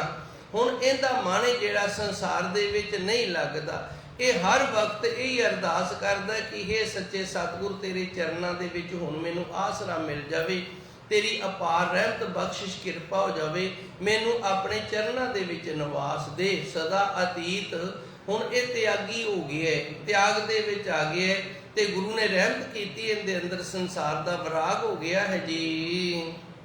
ਹਾਲਤ ਪਾਲਤ ਸੋਭਾ ਜਗ ਅੰਤਰ, ਆਰਾਮ ਨਾਮ ਲਿਵ ਲਾਗੀ। ਸਤ ਸੰਗਤ ਕਰਨ ਵਾਲੇ ਦਾ ਲੋਕ ਤੇ ਪਰਲੋਕ ਹੈ ਜਿਹੜਾ, ਇਹ ਸੋਭਾ ਵਾਲਾ ਹੋ ਜਾਂਦਾ ਹੈ। ਇਹਨੂੰ ਇੱਥੇ ਦੁਨੀਆ ਦੇ ਵਿੱਚ ਵੀ ਵਡਿਆਈ ਮਿਲਦੀ ਹੈ। ਲੋਕੀ ਕਹਿੰਦੇ ਨੇ ਚੰਗਾ ਗੁਰਮੁਖ ਪਿਆਰਾ ਭਾਈ ਗੁਰੂ ਦੀ ਸੰਗਤ ਕਰਦਾ ਹੈ, ਤੇ ਅੱਗੇ ਵੀ ਵਡਿਆਈ ਮਿਲਦੀ ਏ। ਰਾਮ ਨਾਮ ਲਿਵ ਲਾਗੀ, ਇਹਦੀ ਪ੍ਰਭੂ ਪਰਮਾਤਮਾ ਦੇ ਨਾਲ ਪ੍ਰੀਤ ਬਣ ਜਾਂਦੀ ਹੈ ਜੀ। ਹਰਕ ਸੋਗ ਦੋਹਾ ਤੇ ਮੁਕਤਾ, ਜੋ ਪ੍ਰਭ ਕਰੇ ਸੋ ਭਾਵੇ। ਇਹਨੂੰ ਨਾ ਹਰਖ ਤੇ ਨਾ ਸੋਗ, ਭਾਵ ਗਮੀ ਤੇ ਖੁਸ਼ੀ ਇਹਦੇ ਲਈ ਕੁਝ ਵੀ ਨਹੀਂ, ਦੋਹਾਂ ਦੇ ਵੱਲੋਂ ਮੁਕਤ ਹੋ ਗਿਆ। ਇਸੇ ਦਾ ਨਾਮ ਅਤੀਤ ਹੈ, ਇਸੇ ਦਾ ਨਾਮ ਬੈਰਾਗੀ ਹੈ। ਜੋ ਪ੍ਰਭ ਕਰੇ ਸੋ ਭਾਵੇ, ਜਿਹੜਾ ਵਾਹਿਗੁਰੂ ਨੂੰ ਚੰਗਾ ਲੱਗਦਾ ਹੈ ਉਵੇਂ ਹੁੰਦਾ ਹੈ ਜੀ। ਸਤ ਸੰਗਤ ਮਿਲੈ ਵਡ ਭਾਗ, ਤਾਂ ਹਰ ਰਸ ਆਵੇ ਜੀਉ। ਸਤ ਸੰਗਤ ਮਿਲੇ ਵੱਡੇ ਭਾਗਾਂ ਦੇ ਨਾਲ, ਤੇ ਫਿਰ ਹਰੀ ਅਕਾਲ ਪੁਰਖ ਵਾਹਿਗੁਰੂ ਦਾ ਨਾਮ ਰਸ ਪ੍ਰਾਪਤ ਹੁੰਦਾ ਹੈ ਜੀ। ਦੂਜੈ ਭਾਏ ਦੁਖ ਹੋਏ, ਮਨਮੁਖ ਜਮ ਜੋਹਿਆ ਜੀਉ। ਪਹਿਲੀਆਂ 3 ਪੌੜੀਆਂ ਦੇ ਵਿੱਚ ਗੁਰੂ ਜੀ ਨੇ ਰਹਿਮਤ ਕੀਤੀ ਹੈ। ਪਹਿਲੀ ਪੌੜੀ ਦੇ ਵਿੱਚ ਅਰਦਾਸ ਸੀ ਅਕਾਲ ਪੁਰਖ ਵਾਹਿਗੁਰੂ ਦੇ ਅੱਗੇ। ਦੂਜੀ ਪੌੜੀ ਦੇ ਅੰਦਰ ਨਾਮ ਦੀ ਵਡਿਆਈ, ਮਨ ਦੇ ਨਾਲ ਮਨ ਨੂੰ ਪੜ੍ਹਨਾ, ਮਨ ਦੇ ਨਾਲ ਨਾਮ ਜਪਣਾ। ਤੀਜੀ ਪੌੜੀ ਦੇ ਵਿੱਚ ਸੰਗਤ ਦੀ ਵਡਿਆਈ ਕੀਤੀ, ਵੀ ਸੰਗਤ ਕਰਨ ਵਾਲੇ ਨੂੰ ਵੱਡੇ ਭਾਗਾਂ ਵਾਲਾ ਦੱਸਿਆ। ਇਹ ਹੁਣ ਚੌਥੀ ਪੌੜੀ ਹੈ। ਚੌਥੀ ਪੌੜੀ ਦੇ ਵਿੱਚ ਗੁਰੂ ਮਹਾਰਾਜ ਜੀ ਦੱਸ ਰਹੇ ਨੇ, ਨਾ ਉਹ ਪ੍ਰਭੂ ਪਰਮਾਤਮਾ ਦਾ ਸ਼ੁਕਰਾਨਾ ਕਰਦਾ, ਨਾ ਉਹ ਗੁਰੂ ਘਰ ਦੇ ਦਰਸ਼ਨ ਕਰਦਾ ਹੈ, ਨਾ ਹੀ ਉਹਨੇ ਕਦੇ ਸੰਗਤ ਕੀਤੀ ਹੈ। ਦੂਜੇ ਭਾਏ, ਇਹਦੇ ਅੰਦਰ ਜਿਹੜਾ ਭਾਵ ਬਣਿਆ ਹੋਇਆ ਨਾ, ਉਹ ਦੂਜਾ ਬਣਿਆ ਹੋਇਆ ਹੈ। ਇੱਕ ਪਰਮਾਤਮਾ ਅਕਾਲ ਪੁਰਖ ਵਾਹਿਗੁਰੂ ਨੂੰ ਛੱਡ ਕੇ ਤੇ ਦੂਜੇ ਪਾਸੇ ਲੱਗਿਆ ਦੁੱਖ ਹੋਏ, ਇੱਧਰ ਦੁੱਖ ਹੋਏਗਾ। ਮਨਮੁਖ ਜਮ ਜੋ ਹੈ ਜੀਓ, ਇਹ ਮਨਮੁਖ ਹੈ ਤੇ ਇਹਨੂੰ ਜਮਾਂ ਨੇ ਜੋ ਰੱਖੇ, ਭਾਵ ਇਹਦੇ ਮਾੜੇ ਭਾਗ ਨੇ, ਇਹਨੂੰ ਜਾਮੀ ਇੱਧਰ ਨਹੀਂ ਆਉਣ ਦਿੰਦੇ। ਜੋਹਿਆ ਦਾ ਅਰਥ ਹੁੰਦਾ ਜੋਖਣਾ। ਜਿਵੇਂ ਨਾ ਕੋਈ ਚੀਜ਼ ਸਾਡੇ ਅੱਗੇ ਪਈ ਹੋਵੇ ਤੇ ਅੰਦਾਜ਼ਾ ਲਾਈਏ ਵੀ ਇਹ ਕਿੰਨੀ ਕੁ ਹੈ, ਤੇ ਉਹਨੂੰ ਨਾ ਫਿਰ ਹੱਥ ਦੇ ਨਾਲ ਫੜ ਕੇ ਚੁੱਕ ਕੇ ਇਹ ਜੋਹਿਆ ਜਾਂਦਾ ਵੀ 2 ਕਿਲੋ ਹੋਏਗੀ ਜਾਂ 3 ਕਿਲੋ ਦੀ ਝੋਲਾ ਹੈ, ਉਹਦੇ ਵਿੱਚ ਕੁਝ ਸਮਾਨ ਹੈ, ਤੇ ਅਸੀਂ ਥੋੜਾ ਜਿਹਾ ਚੱਕ ਕੇ ਵੇਖ ਲਿਆ ਵੀ 2-3 ਕਿਲੋ ਵਜਨ ਲੱਗਦਾ। ਇਹਨੂੰ ਕਹਿੰਦੇ ਨੇ ਜੋਖਣਾ, ਜੋ ਲੈਣਾ, ਅੰਦਾਜ਼ਾ ਲਾ ਲੈਣਾ। ਦੂਜੇ ਭਾਏ ਦੁੱਖ ਹੋਏ, ਇਹ ਦੁਐਤ ਭਾਵ ਵਾਲਾ ਇਹਨੂੰ ਦੁੱਖ ਹੋਏਗਾ, ਕਿਉਂਕਿ ਮਨਮੁਖ ਜਮ ਜੋਹਿਆ। ਜਮਾਂ ਨੇ ਵੇਖ ਲਿਆ ਵੀ ਇਹ ਮਨਮੁਖ ਹੈ, ਜਮਾਂ ਨੇ ਵੇਖ ਲਿਆ ਹੈ ਵੀ ਇਹ ਮਨਮੁਖ ਹੈ, ਉਹਨਾਂ ਨੇ ਜੋਖ ਲਿਆ ਇਹ ਮਨਮੁਖ ਹੈ, ਗੁਰੂ ਦੀ ਸੰਗਤ ਨਹੀਂ ਕਰਦਾ, ਗੁਰੂ ਤੇ ਦਰ ਤੇ ਨਹੀਂ ਜਾਂਦਾ, ਗੁਰੂ ਦਾ ਨਾਮ ਨਹੀਂ ਜਪਦਾ, ਗੁਰੂ ਦੀ ਵਡਿਆਈ ਦੇ ਨਾਲ ਨਹੀਂ ਜੁੜਦਾ, ਫਿਰ ਇਹਦੇ ਨਸੀਬ ਦੇ ਵਿੱਚ ਦੁੱਖ ਪੈ ਜਾਂਦੇ ਹਨ ਜੀ। ਹਾਏ ਹਾਏ ਕਰੇ ਦਿਨ ਰਾਤ, ਮਾਇਆ ਦੁੱਖ ਮੋਹਿਆ ਜੀਓ। ਇਹ ਫਿਰ ਦੁੱਖ ਦੇ ਵਿੱਚ ਦਿਨ ਤੇ ਰਾਤ ਕਰਲਾਂਦਾ ਰਹਿੰਦਾ ਹੈ, ਹਾਏ ਕਰਦਾ ਰਹਿੰਦਾ ਹੈ। ਮਾਇਆ ਦਾ ਮੋਹ ਜਿਹੜਾ ਇਹ ਦੁੱਖ ਦੇ ਵਿੱਚ ਲੱਗਿਆ ਹੋਇਆ ਹੈ ਜੀ। ਮਾਇਆ ਦੁੱਖ ਮੋਹਿਆ, ਹਉਮੈ ਰੋਹਿਆ, ਮੇਰੀ ਮੇਰੀ ਕਰਤ ਵਿਹਾਵੇ। ਧੰਨ ਗੁਰੂ ਜੀ ਰਹਿਮਤ ਕਰਦੇ ਨੇ, ਜਿਹੜੇ ਪਰਮਾਤਮਾ ਦੇ ਨਾਮ ਨੂੰ ਛੱਡ ਕੇ, ਵਾਹਿਗੁਰੂ ਦੇ ਸਿਮਰਨ ਨੂੰ ਛੱਡ ਕੇ ਦੂਜੇ ਪਾਸੇ ਲੱਗੇ ਰਹਿੰਦੇ ਨੇ, ਉਹ ਮਨਮੁਖ ਨੇ, ਜਮਾਂ ਨੇ ਉਹਨਾਂ ਨੂੰ ਵੇਖ ਲਿਆ। ਫਿਰ ਜਮ ਉਹਨਾਂ ਦੀ ਝੋਲੀ ਦੇ ਵਿੱਚ ਦੁੱਖ ਪਾਉਂਦੇ ਨੇ, ਦਿਨ ਤੇ ਰਾਤ ਉਹ ਹਾਏ ਕਰਦੇ ਰਹਿੰਦੇ ਨੇ। ਮਾਇਆ ਦੁੱਖ ਜੋ ਹੋਇਆ, ਉਹਨਾਂ ਦੀ ਸੁਰਤ ਤੇ ਬਿਰਤੀ ਹੈ ਜਿਹੜੀ, ਉਹ ਮਾਇਆ ਵਾਲੇ ਪਾਸੇ ਲੱਗੀ ਰਹਿੰਦੀ ਹੈ। ਮਾਇਆ ਦਾ ਦੁੱਖ ਹੈ ਜਿਹੜਾ, ਇਹ ਮੋਹ ਹੈ। ਮੋਹ, ਮਾਇਆ ਨੇ ਉਹਨਾਂ ਨੂੰ ਮੋਹ ਲਿਆ, ਮਾਇਆ ਉਹਨਾਂ ਨੂੰ ਨਾਮ ਨਹੀਂ ਜਪਣ ਦਿੰਦੀ, ਸਿਮਰਨ ਨਹੀਂ ਕਰਨ ਦਿੰਦੀ। ਮਾਇਆ ਦੁੱਖ ਮੋਇਆ ਹਉਮੈ ਰੋਹਿਆ, ਇਹਨੂੰ ਮਾਇਆ ਦਾ ਦੁੱਖ ਹੈ ਜਿਹੜਾ, ਉਸ ਦੇ ਮੋਹ ਕਰਕੇ, ਮਾਇਆ ਦੇ ਮੋਹ ਕਰਕੇ ਦੁੱਖ ਬਣਿਆ ਹੋਇਆ ਹੈ, ਤੇ ਇਹਦੇ ਅੰਦਰ ਹਉਮੈ ਰੋਹਿਆ। ਰੋਹਿਆ ਦਾ ਅਰਥ ਹੁੰਦਾ ਹਉਮੈ ਦਾ ਹੰਕਾਰ। ਇਹ ਮੇਰੀ ਏ, ਇਸ ਨੂੰ ਹੰਕਾਰ ਹੋ ਗਿਆ। ਵੈਸੇ ਰੋਇਆ ਦਾ ਅਰਥ ਹੁੰਦਾ ਗੁੱਸਾ। ਹੁਣ ਇਹਨੂੰ ਗੁੱਸਾ ਚੜ੍ਹਦਾ ਰਹਿੰਦਾ ਵੀ ਆਹ ਵੀ ਮੇਰੀ ਏ, ਉਹ ਵੀ ਮੇਰੀ ਏ, ਜਿਹੜੀ ਨਹੀਂ ਹੋਈ ਉਹ ਵੀ ਹੋ ਜਾਵੇ। ਇਹ ਇਸ ਤਰ੍ਹਾਂ ਰੋਇਆ ਹੰਕਾਰ ਦੇ ਵਿੱਚ, ਗੁੱਸੇ ਦੇ ਵਿੱਚ ਰਹਿੰਦਾ ਹੈ। ਮੇਰੀ ਮੇਰੀ ਕਰਕੇ ਆਪਣੀ ਉਮਰ ਸਾਰੀ ਜਿਹੜੀ ਇਸ ਤਰ੍ਹਾਂ ਨਾਸ ਕਰ ਲੈਂਦਾ ਹੈ ਜੀ। ਜੋ ਪ੍ਰਭ ਦੇ ਤਿਸ ਚੇਤੈ ਨਾਹੀ, ਅੰਤ ਗਿਆ ਪਛਤਾਵੇ। ਜਿਹੜਾ ਕੁਝ ਉਸ ਵਾਹਿਗੁਰੂ ਨੇ ਦਿੱਤਾ ਉਹ ਇਹਦੇ ਚੇਤੇ ਨਹੀਂ। ਜਿਹੜਾ ਪਰਮਾਤਮਾ ਨੇ ਸਾਨੂੰ ਦਿੱਤਾ ਹੈ ਨਾ, ਉਹ ਸਾਡੇ ਚੇਤੇ ਦੇ ਵਿੱਚ ਨਹੀਂ। ਜਦੋਂ ਉਹ ਪਰਮਾਤਮਾ ਦੇਣ ਵਾਲਾ ਸਾਡੇ ਚੇਤੇ ਦੇ ਵਿੱਚ ਨਹੀਂ ਤੇ ਅੰਤ ਸਮਾਂ ਜਿਹੜਾ ਹੈ ਨਾ, ਉਦੋਂ ਫਿਰ ਬੜਾ ਪਛਤਾਣਾ ਪੈਂਦਾ। ਜੋ ਪ੍ਰਭ ਦੇ, ਜਿਹੜਾ ਵਾਹਿਗੁਰੂ ਦਿੰਦਾ ਹੈ, ਦਾਤ ਪਿਆਰੀ ਵਿਸਰਿਆ ਦਾਤਾਰ। ਦਾਤਾਂ ਦੇਣ ਵਾਲਾ ਵਸਾਰ ਦਿੱਤਾ ਤੇ ਉਹਦੀਆਂ ਦਾਤਾਂ ਨੂੰ ਅਸੀਂ ਪਿਆਰ ਕਰਨ ਲੱਗੇ ਹਾਂ। ਇਸ ਕਰਕੇ ਅੰਤ ਗਿਆ ਪਛਤਾਵੇ, ਆਖਰੀ ਸਮੇਂ ਪਛਤਾਣਾ ਪੈਂਦਾ ਹੈ ਜੀ। ਬਿਨ ਨਾਵੈ ਕੋ ਸਾਥ ਨਾ ਚਾਲੇ, ਪੁੱਤਰ ਕੁਲਤਰ ਮਾਇਆ ਤੁਹਿਆ। ਨਾਮ ਤੋਂ ਬਿਨਾ ਕੋਈ ਵੀ ਸਾਡਾ ਸਾਥੀ ਨਹੀਂ। ਆਖਰੀ ਸਮੇਂ ਨਾਮ ਹੈ ਜੋ ਸਾਡਾ ਸਾਥ ਦਿੰਦਾ ਹੈ। ਭਾਵੇਂ ਪੁੱਤਰ ਹੈ, ਭਾਵੇਂ ਕਲਤਰ ਪਤਨੀ ਹੈ, ਮਾਇਆ ਭਾਵੇਂ ਮਾਇਆ ਹੈ ਧੋਇਆ, ਇਹ ਸਾਰੇ ਸਾਡੇ ਨਾਲ ਧੋਖਾ ਕਰ ਰਹੇ ਨੇ। ਜੇ ਸਾਨੂੰ ਨਾਮ ਨਹੀਂ ਜਪਣ ਦਿੰਦੇ, ਸਿਮਰਨ ਨਹੀਂ ਕਰਨ ਦਿੰਦੇ ਤੇ ਸਾਡੇ ਨਾਲ ਇਹ ਧੋਖਾ ਹੋ ਰਿਹਾ ਹੈ। ਜੇ ਸਾਡਾ ਮਨ ਪੁੱਤਰ ਦੇ ਮੋਹ ਵਿੱਚ ਖਚਤ ਹੋ ਕੇ ਨਾਮ ਨਹੀਂ ਜਪਦਾ, ਜਾਂ ਪਤਨੀ ਦੇ ਮੋਹ ਦੇ ਵਿੱਚ ਖਚਤ ਹੋ ਕੇ ਨਾਮ ਨਹੀਂ ਜਪਦਾ, ਤੇ ਜਾਂ ਮਾਇਆ ਦੇ ਵਿੱਚ ਖਚਤ ਹੋ ਕੇ ਨਾਮ ਨਹੀਂ ਜਪਦਾ, ਤੇ ਇਹ ਸਮਝ ਲੈਣਾ ਚਾਹੀਦਾ ਹੈ ਵੀ ਇਹ ਸਾਰੀਆਂ ਚੀਜ਼ਾਂ ਸਾਡੇ ਨਾਲ ਧੋਖਾ ਕਰ ਰਹੀਆਂ ਹਨ ਜੀ। ਦੂਜੈ ਭਾਏ ਦੁਖ ਹੋਏ, ਮਾਨਮੁਖ ਜਮ ਜੋਹਿਆ ਜੀਓ। ਧੰਨ ਗੁਰੂ ਜੀ ਰਹਿਮਤ ਕਰਦੇ ਨੇ, ਇੱਕ ਅਕਾਲ ਪੁਰਖ ਵਾਹਿਗੁਰੂ ਦਾ ਨਾਮ, ਸਿਮਰਨ, ਸੰਗਤ, ਗੁਰੂ ਦੀ ਪ੍ਰਾਪਤੀ, ਇਹਦੇ ਤੋਂ ਬਿਨਾਂ ਬਾਕੀ ਸਾਰਾ ਕੁਝ ਹੀ ਦਵੈਤ ਭਾਵੇ, ਉਹਦੇ ਵਿੱਚ ਦੁੱਖ ਹੀ ਹੁੰਦਾ ਹੈ। ਤੇ ਜਿਹੜਾ ਇਸ ਤਰ੍ਹਾਂ ਦਾ ਮਨਮੁਖ ਹੈ, ਜਮ ਜਿਹੜੇ ਨੇ ਉਹਨੂੰ ਜੋਂਦੇ ਰਹਿੰਦੇ ਹਨ ਜੀ। ਕਰ ਕਿਰਪਾ ਲਿਓ ਮਿਲਾਏ, ਮਹਿਲ ਹਰ ਪਾਇਆ ਜੀਓ। ਇਹ ਪਾਵਨ ਪੰਜਵੀਂ ਪੌੜੀ ਹੈ ਇਸ ਪਾਵਨ ਸ਼ਬਦ ਦੀ। ਇਹਦੇ ਵਿੱਚ ਅਰਦਾਸ ਹੈ ਉਸ ਅਕਾਲ ਪੁਰਖ ਵਾਹਿਗੁਰੂ ਅੱਗੇ, ਕਰ ਕਿਰਪਾ, ਹੇ ਮੇਰੇ ਸੱਚੇ ਸਤਿਗੁਰੂ ਜੀ ਕਿਰਪਾ ਕਰ। ਲਿਹੋ ਮਿਲਾਏ, ਕਿਰਪਾ ਕਰਕੇ ਸਾਨੂੰ ਆਪਣੇ ਚਰਨਾਂ ਦੇ ਵਿੱਚ ਮਿਲਾਣਾ ਕਰੋ। ਤੁਹਾਡੀ ਰਹਿਮਤ ਹੋ ਜਾਵੇ, ਕਿਰਪਾ ਹੋ ਜਾਵੇ, ਸਾਨੂੰ ਮਿਲਾਣਾ ਕਰੋ। ਮਹਿਲ ਹਰ ਪਾਇਆ ਜੀਓ, ਤੇ ਆਪ ਦਾ ਜਿਹੜਾ ਸਰੂਪ ਹੈ ਹਰੀ ਪਰਮਾਤਮਾ, ਉਸ ਦੀ ਸਾਨੂੰ ਪ੍ਰਾਪਤੀ ਹੋ ਜਾਵੇ ਜੀ। ਸਦਾ ਰਹਿ ਕਰ ਜੋੜ ਪ੍ਰਭ, ਮਨ ਪਾਇਆ ਜੀਓ। ਜਿਨ੍ਹਾਂ ਦੇ ਮਨ ਨੂੰ ਪ੍ਰਭੂ ਪਰਮਾਤਮਾ ਭਾ ਗਿਆ, ਉਹ ਫਿਰ ਸਦਾ ਹੱਥ ਜੋੜ ਕੇ ਰਹਿੰਦੇ ਨੇ। ਭਾਵ ਹੱਥ ਉਹ ਹੀ ਜੋੜੇਗਾ ਜਿੰਦੇ ਵਿੱਚ ਹੰਕਾਰ ਨਹੀਂ, ਹੱਥ ਉਹ ਹੀ ਜੋੜੇਗਾ ਜਿੰਦੇ ਵਿੱਚ ਹਉਮੈ ਨਹੀਂ। ਜਿਹੜਾ ਹਉਮੈ ਤੇ ਹੰਕਾਰ ਤੋਂ ਬਚਿਆ ਹੈ, ਉਹ ਗੁਰੂ ਮਹਾਰਾਜ ਜੀ ਦੇ ਅੱਗੇ ਹੱਥ ਜੋੜ ਕੇ ਅਰਦਾਸਾਂ ਬੇਨਤੀਆਂ ਜੋਦੜੀਆਂ ਕਰਦਾ ਰਹਿੰਦਾ ਹੈ। ਗੁਰੂ ਮਹਾਰਾਜ ਜੀ ਰਹਿਮਤ ਕਰਦੇ ਨੇ, ਹੇ ਮੇਰੇ ਪਰਮਾਤਮਾ, ਹੇ ਮੇਰੇ ਸੱਚੇ ਸਤਿਗੁਰੂ ਜੀ, ਕਰ ਕਿਰਪਾ ਲਿਓ ਮਿਲਾਏ। ਕਿਰਪਾ ਕਰਕੇ ਸਾਨੂੰ ਆਪਣੇ ਵਿੱਚ ਅਭੇਦ ਕਰ ਲਓ, ਸਾਨੂੰ ਮਿਲਾਣਾ ਕਰੋ। ਮਹਿਲ ਹਰ ਪਾਇਆ ਜੀਓ, ਤੁਹਾਡੀ ਰਹਿਮਤ ਕਿਰਪਾ ਦੇ ਨਾਲ ਤੁਹਾਡੇ ਸਰੂਪ ਦੀ ਪ੍ਰਾਪਤੀ ਹੁੰਦੀ ਏ।